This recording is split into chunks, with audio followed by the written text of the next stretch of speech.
오늘 이 순간도 좋은 인연으로 이어지길 바랍니다. 부처님의 말씀을 계속 함께하고 싶다면 구독과 좋아요로 인연을 이어주세요. 두 번째, 부처님 말씀, 업장이 쌓이는 5가지 원인. 우리는 평생 살면서 수많은 행위를 합니다. 그 중에는 좋은 행위도 있고 나쁜 행위도 있으며 우리가 의식하지 못하는 사이에 업장을 쌓아가고 있습니다. 많은 사람들이 이렇게 말합니다. 나는 나쁜 짓을 한 적이 없는데 왜 이렇게 힘들까?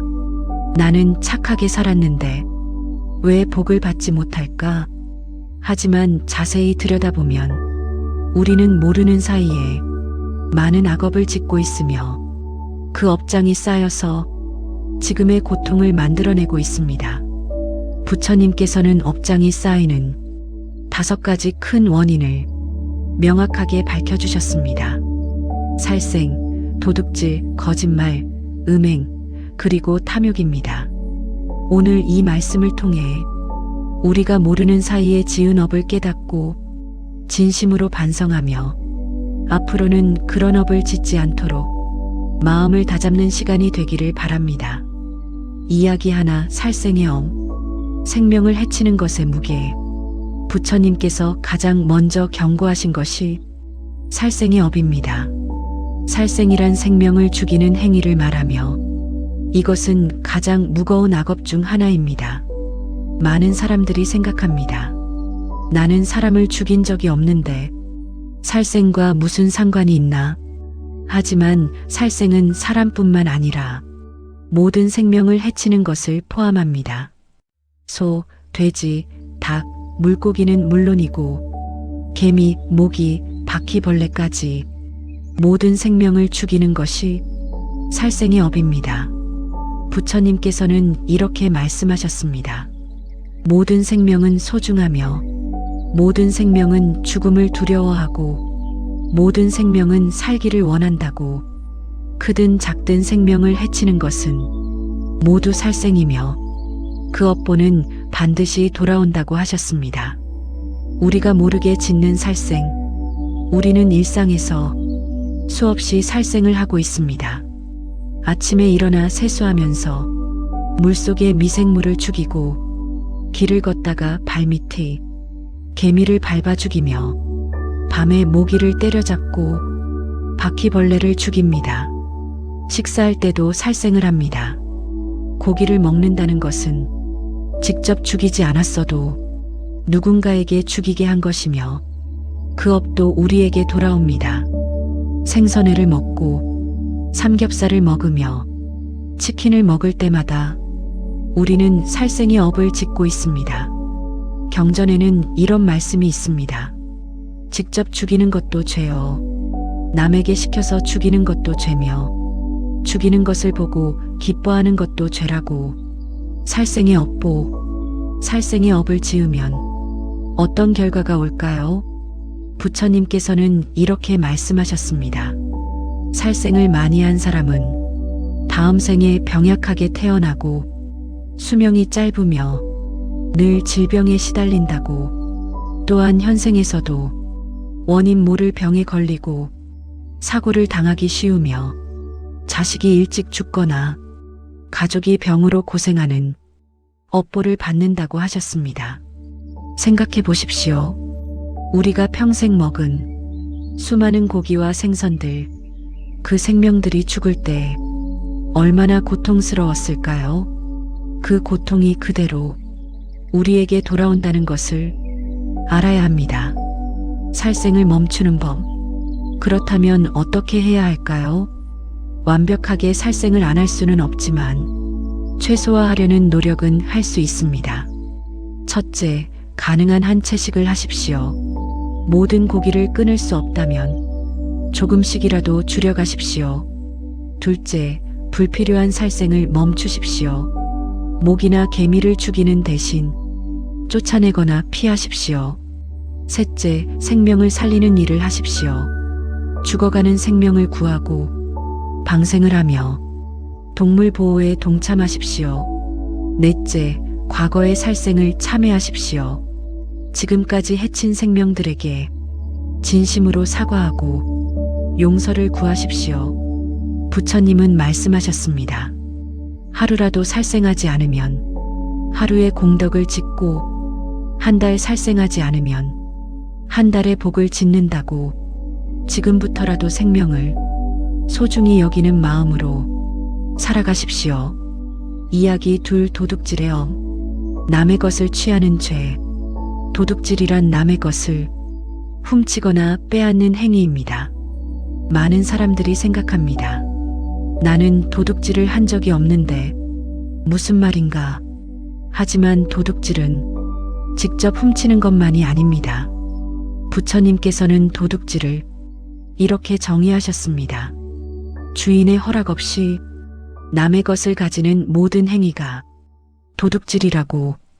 그것이 크든 작든 값어치가 있든 없든 남의 것을 함부로 가지면 모두 도둑질의 업입니다. 일상에서 짓는 도둑질, 우리는 모르는 사이에 도둑질을 하고 있습니다.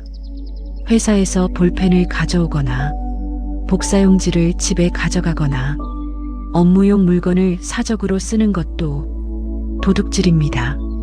식당에서 휴지를 많이 챙기거나 호텔에서 비품을 가져가거나 공공시설의 물건을 가져가는 것도 도둑질입니다.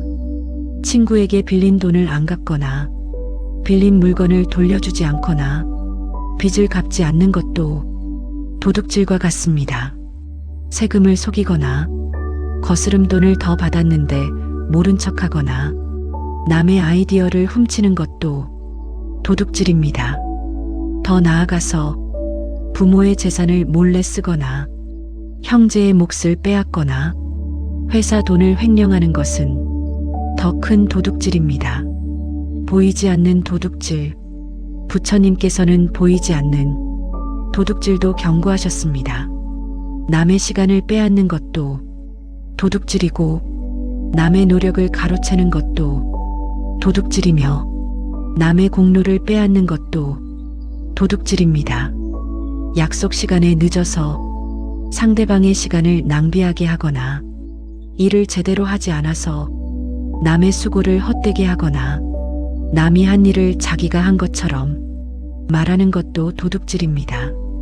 경전에는 이런 말씀이 있습니다. 티끌만 한 것이라도 주인의 허락 없이 가지면 그것은 도둑질이요. 그 업은 반드시 갚아야 한다고. 도둑질의 업보. 도둑질의 업을 지으면 어떤 결과가 올까요? 부처님께서는 이렇게 말씀하셨습니다. 도둑질을 많이 한 사람은 다음 생에 가난하게 태어나고 재물을 모아도 잃어버리며 늘 도둑을 맞는다고. 또한 현생에서도 사업이 망하거나 투자가 실패하고 아무리 일해도 돈이 모이지 않으며 예상치 못한 곳에서 돈이 새어나가는 업보를 받는다고 하셨습니다. 자식이 부모의 재산을 낭비하거나 배우자가 돈을 함부로 쓰거나 사기를 당해 재산을 잃는 것도 과거의 도둑질 업보입니다. 생각해 보십시오. 지금 재물이 모이지 않고 늘 돈이 부족하다면 과거에 남의 것을 취했던 업보일 수 있습니다. 도둑질을 멈추는 법. 그렇다면 어떻게 해야 할까요? 첫째, 작은 것이라도 남의 것을 함부로 가지지 마십시오. 회사 물건이든 친구 물건이든 허락 없이 가지지 마십시오. 둘째, 빌린 것은 반드시 갚으십시오. 돈이든 물건이든 시간이든 빌렸으면 제때 돌려주십시오. 셋째, 정직하게 거래하십시오. 장사할 때 속이지 말고 거스름 돈 더 받았으면 돌려주며 세금도 정직하게 내십시오. 넷째, 과거의 도둑질을 참회하십시오. 지금까지 함부로 가진 것들을 떠올리며 진심으로 뉘우치고 가능하면 보상하십시오. 다섯째, 보시를 하십시오. 과거에 남의 것을 취했다면 지금은 남에게 주는 삶으로 그 업을 갚아가십시오. 부처님은 말씀하셨습니다. 도둑질하지 않고 보시하면 재물이 모이고 복이 쌓인다고 지금부터라도 정직하게 살고 나누는 삶을 사십시오. 이야기 셋. 거짓말의 엄. 말로 짓는 죄. 거짓말이란 사실이 아닌 것을 사실인 것처럼 말하는 것입니다. 부처님께서는 입으로 짓는 업이 매우 무섭다고 하셨습니다. 칼은 몸을 벨 뿐이지만 말은 영혼을 베고 칼로 입은 상처는 아물지만 말로 입은 상처는 평생 간다고 하셨습니다. 거짓말은 입으로 짓는 가장 큰 악업 중 하나이며 그 업보는 매우 무겁습니다.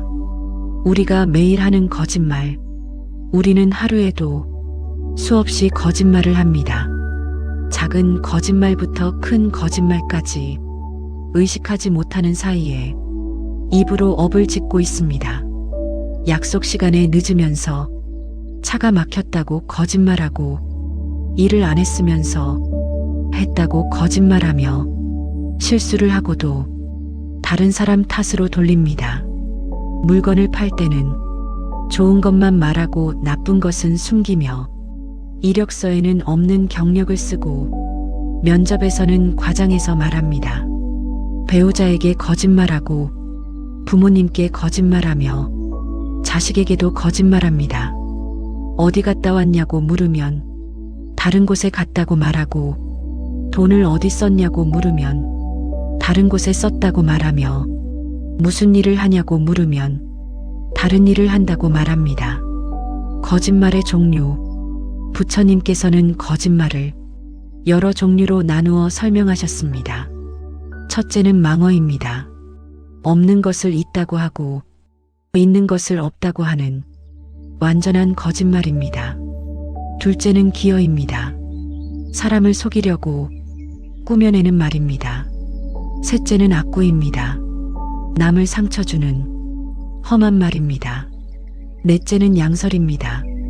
이쪽에는 이렇게 말하고 저쪽에는 저렇게 말하여 사람들 사이를 이간질하는 말입니다. 다섯째는 기어입니다. 필요 없는 쓸데없는 허튼 말입니다.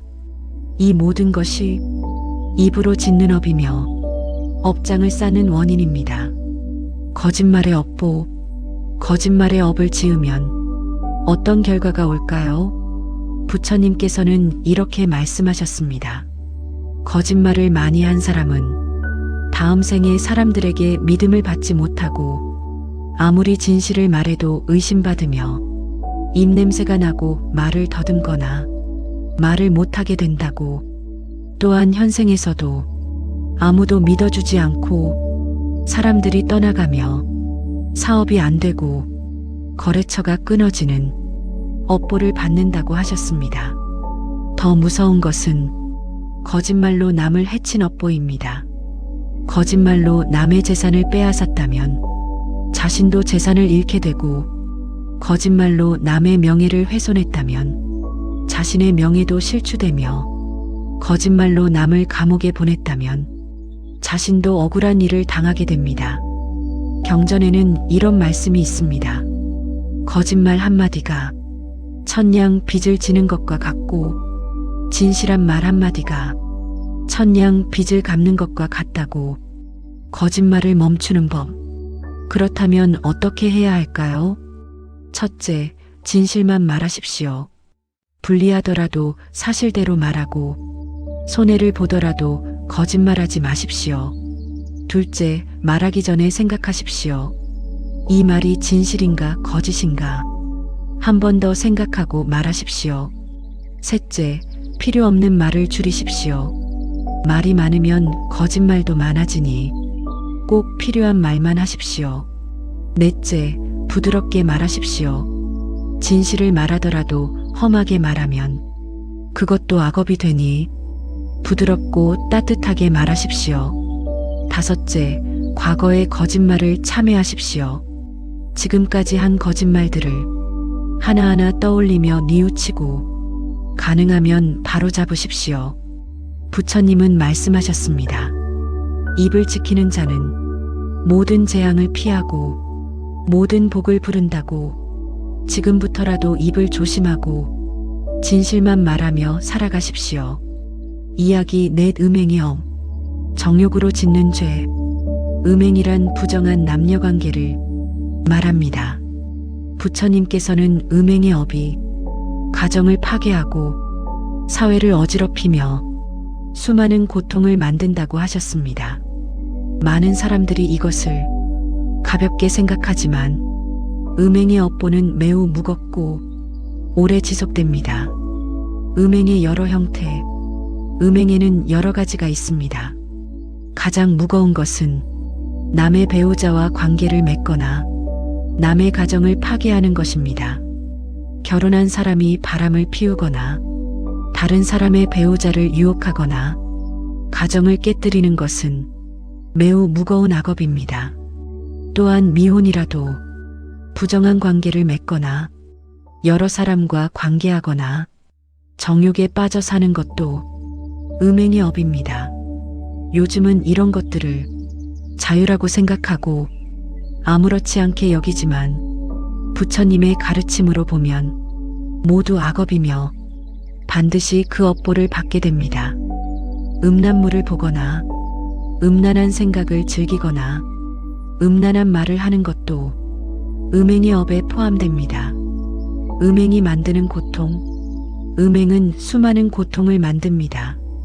당사자들의 고통은 물론이고 배우자의 고통, 자식들의 고통, 양쪽 가족의 고통, 주변 사람들의 고통까지 헤아릴 수 없이 많은 고통이 생깁니다. 한 번의 음행으로 가정이 파탄나고 자식들이 상처받으며 평생 지워지지 않는 마음의 상처가 남습니다. 또한 성병에 걸리거나 원치 않는 임신을 하거나 낙태를 하게 되면 그 업보는 더욱 무거워집니다. 음행의 업보. 음행의 업을 지으면 어떤 결과가 올까요? 부처님께서는 이렇게 말씀하셨습니다. 음행을 많이 한 사람은 다음 생에 배우자를 잃거나 배우자와 불화하며 자식이 불효하거나 가정에 늘 다툼이 생긴다고, 또한 현생에서도 배우자에게 배신당하거나 자식이 말을 듣지 않고 가정이 편안하지 못하며 늘 의심과 불안 속에서 살게 된다고 하셨습니다. 남의 가정을 파괴한 사람은 자신의 가정도 파괴되고, 남의 배우자를 빼앗은 사람은 자신의 배우자도 빼앗기며, 음행으로 남을 괴롭힌 사람은 자신도 같은 고통을 받게 됩니다. 경전에는 이런 말씀이 있습니다. 음행의 업보는 3대에 미쳐서 자식과 손주까지 고통받게 한다고. 음행을 멈추는 법. 그렇다면 어떻게 해야 할까요? 첫째, 배우자에게 충실하십시오. 결혼했다면 배우자만을 사랑하고 다른 이성에게 마음 두지 마십시오. 둘째, 정욕을 경계하십시오. 음란한 생각이 일어나면 즉시 알아차리고 끊으며 음란물을 멀리 하십시오. 셋째, 청정한 생활을 하십시오. 몸과 마음을 깨끗이 하고 정욕보다는 사랑으로 관계를 대하십시오. 넷째, 과거의 음행을 참회하십시오. 지금까지 지은 음행의 업을 진심으로 뉘우치고 다시는 그런 잘못을 하지 않겠다고 결심하십시오. 다섯째, 가정을 소중히 여기십시오. 배우자와 자식을 사랑하고 화목한 가정을 만들기 위해 노력하십시오. 부처님은 말씀하셨습니다.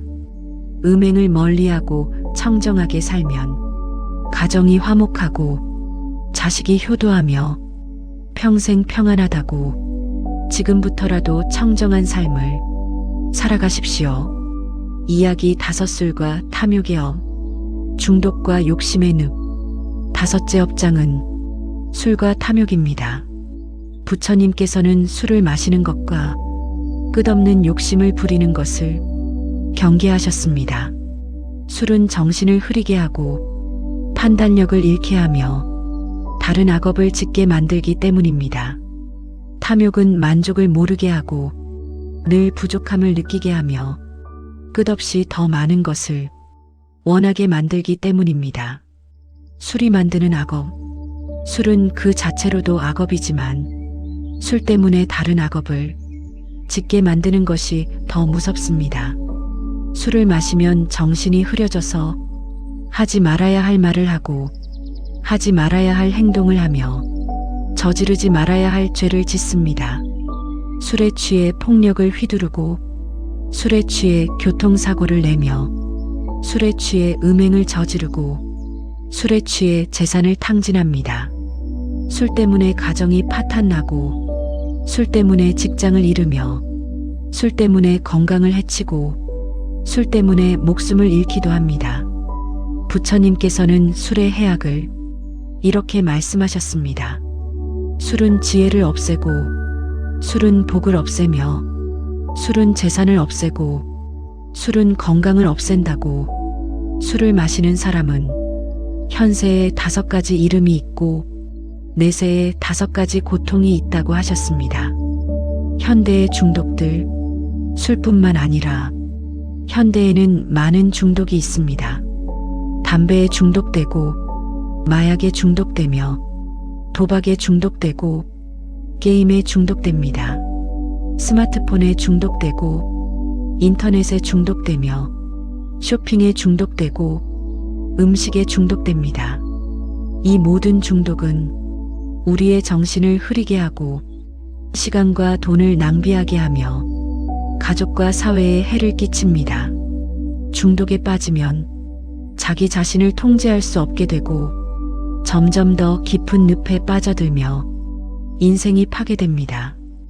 탐욕의 끝없는 굴레.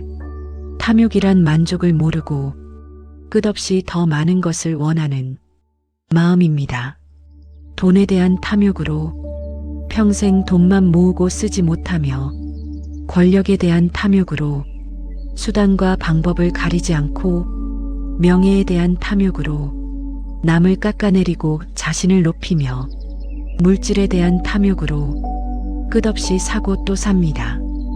탐욕은 결코 채워지지 않는 욕구이며 아무리 가져도 만족하지 못하고 더 많은 것을 갈구하게 만듭니다. 부처님께서는 이렇게 말씀하셨습니다. 탐욕은 바닥 없는 항아리와 같아서 아무리 부어도 가득 차지 않고 탐욕은 불과 같아서 더 많이 가질수록 더 크게 타오르며 탐욕은 바닷물과 같아서 마시면 마실수록 더 목마르다고. 술과 탐욕의 업보. 술과 탐욕의 업을 지으면 어떤 결과가 올까요? 부처님께서는 이렇게 말씀하셨습니다. 술을 많이 마신 사람은 다음 생에 정신이 혼미하고 지혜가 없으며 어리석게 태어난다고. 탐욕이 많은 사람은 다음 생에 늘 굶주리고 아무리 가져도 만족하지 못하며 가난하게 태어난다고. 또한 현생에서도 술 때문에 사고를 당하고 중독 때문에 건강을 잃으며 탐욕 때문에 재산을 잃고 사람들에게 미움받는 업보를 받는다고 하셨습니다. 경전에는 이런 말씀이 있습니다. 술과 탐욕에 빠진 자는 현세에 불행하고 내세에도 고통받으며 사막도에 떨어진다고. 술과 탐욕을 끊는 법. 그렇다면 어떻게 해야 할까요? 첫째, 술을 끊으십시오. 술은 백해무익하니 완전히 끊는 것이 가장 좋고 그것이 어렵다면 최소한으로 줄이십시오. 둘째, 중독에서 벗어나십시오. 무엇에 중독되어 있든 그것이 나를 망치고 있음을 깨닫고 전문가의 도움을 받아서라도 벗어나십시오. 셋째, 만족을 배우십시오. 지금 가진 것에 감사하고 더 많이 가지려 하지 말며 욕심을 줄여가십시오. 넷째, 베푸는 삶을 사십시오. 모으려고만 하지 말고 가진 것을 나누며 보시하는 삶을 사십시오. 다섯째, 과거의 잘못을 참회하십시오. 술로 지은 잘못과 탐욕으로 지은 악업을 진심으로 뉘우치고 앞으로는 절제하며 살겠다고 결심하십시오. 부처님은 말씀하셨습니다. 술을 끊고 만족을 알면 지혜가 생기고 복이 쌓이며 현세에 평안하고 내세에 좋은 곳에 태어난다고 지금부터라도 절제하는 삶을 살아가십시오. 맺는 말. 오늘 우리는 업장이 쌓이는 5가지 원인을 배웠습니다. 살생, 도둑질, 거짓말, 음행, 그리고 술과 탐욕입니다. 돌아보면 우리는 모르는 사이에 이 모든 악업을 짓고 살았습니다. 생명을 해치고 남의 것을 취하며 거짓말을 하고 정욕에 빠지고 술과 탐욕에 빠져 살았습니다. 이것이 쌓이고 쌓여서 지금의 고통을 만들어냈고 미래의 불행을 예비하고 있습니다. 하지만 이제는 알았으니 바꿀 수 있습니다. 과거에 지은 업은 어쩔 수 없지만 지금부터 짓는 업은 우리가 선택할 수 있습니다. 오늘부터 이렇게 사십시오. 생명을 소중히 여기고 되도록 살생하지 마십시오. 남의 것을 탐내지 말고 정직하게 살며 나누는 삶을 사십시오. 거짓말을 멀리하고 진실만 말하며 입을 조심하십시오. 청정하게 살고 배우자에게 충실하며 가정을 소중히 여기십시오. 술과 중독을 끊고 탐욕을 버리며 만족을 배우십시오. 그리고 무엇보다 과거의 잘못을 진심으로 참회하고 다시는 그런 악업을 짓지 않겠다고 부처님 앞에 서원하십시오. 부처님은 말씀하셨습니다. 과거의 악업은 참회로 소멸되고 현재의 선업은 미래의 복이 되며 지금 이 순간의 선택이 운명을 바꾼다고 늦지 않았습니다. 지금이라도 깨닫고 지금부터라도 바꾸면 악업은 소멸되고 선업이 쌓이며 운명이 바뀝니다. 오늘 이 말씀을 통해 자신을 돌아보고 진심으로 참회하며 새로운 삶을 시작하시길 간절히 바랍니다. 여러분 모두 악업을 끊고 선업을 쌓으며 밝은 미래를 만들어 가시길 진심으로 기원합니다. 나무 아미타불 관세음보살